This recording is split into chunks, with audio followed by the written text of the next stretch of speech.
You ask Tiger to solve. This deals with linear equations with one unknown. The final result is h equals 24. Let's solve it step by step. Swap sides. Group all constants on the right side of the equation. Subtract 3 from both sides.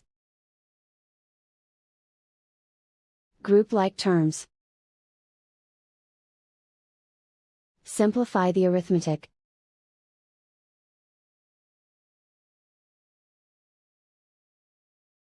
Isolate the m.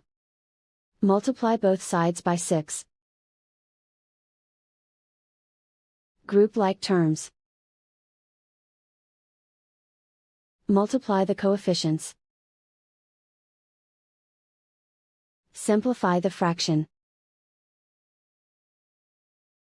Simplify the arithmetic. And so the final result is h equals 24.